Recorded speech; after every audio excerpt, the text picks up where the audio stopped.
Salut les amis, Philippine Together. Aujourd'hui nous allons parler des prêts d'argent.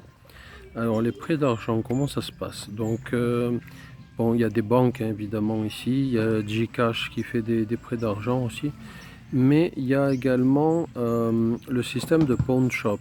Donc comment ça fonctionne? Vous avez un objet, par exemple bijoux en or, bijoux en argent, quelque chose comme ça, et vous voulez de l'argent, vous voulez un prêt d'argent, par exemple 1000 pesos pour acheter des courses, pour acheter à manger, quelque chose comme ça, payer une facture ou peu importe, vous avez besoin d'argent en gros.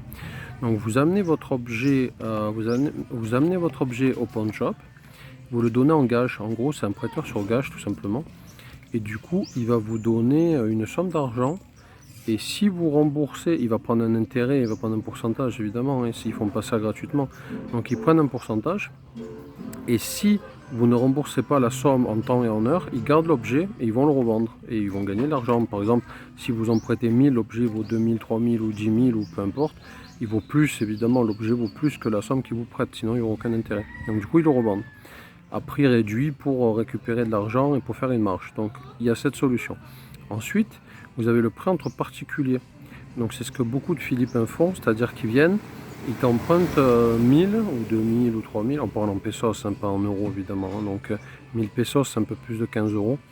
Donc ils t'empruntent par exemple 1000 et le taux d'intérêt c'est 10%. Donc du coup ils te donnent 1100, ils te rendent 1100. Et c'est des prêts sur une semaine, sur 2 semaines, un mois, ça dépend. Souvent c'est des prêts, ils font des prêts courts comme ça parce que le truc c'est que par exemple le mari il travaille, il fait des chantiers et en ce moment il n'a pas de boulot par exemple. Et du coup bon, les factures continuent de tomber, hein, les factures, il faut nourrir les enfants, etc.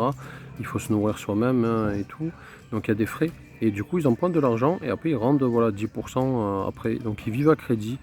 Donc du coup voilà, on fait ça régulièrement ici, même dans la famille. Hein. Tu prêtes des sous à ta belle-sœur, tu prêtes des sous à ton beau-frère, à tes cousins, etc. Ici ça se fait beaucoup, tu fais ça régulièrement. Quasiment toutes les semaines, tu fais au moins minimum 3-4 prêts. Hein. Les amis, bon, après il faut faire ça avec des gens que tu connais évidemment. Hein. Tu vas pas prêter des sous à des inconnus, des gens que tu sais pas où ils habitent, tu sais pas d'où ils sont, etc. Il faut que ce soit vraiment des proches. Mais quand c'est des voisins, quand c'est des gens de la famille, quand c'est des gens, des amis, etc. Tu fais ça.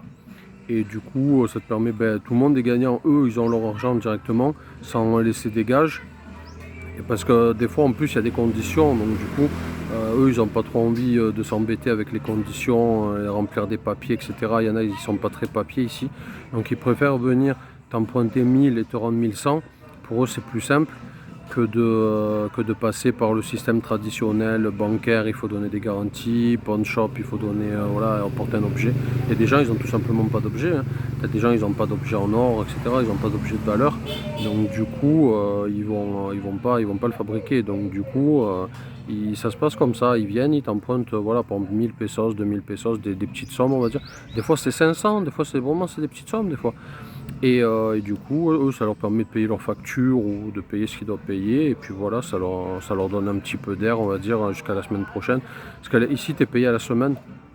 En général, il y en a qui sont payés à la fin du mois, ça dépend. Mais normalement, tu es payé à la semaine.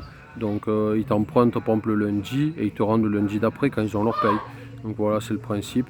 Voilà, j'espère que cette vidéo vous a intéressé. N'hésitez pas à nous dire en commentaire si vous prêtez de l'argent ou si vous avez déjà eu recours à des prêts comme ça, de ce type-là, si vous connaissez ce système. Et voilà, c'est tout pour cette vidéo. Je vous dis à bientôt. Bye bye.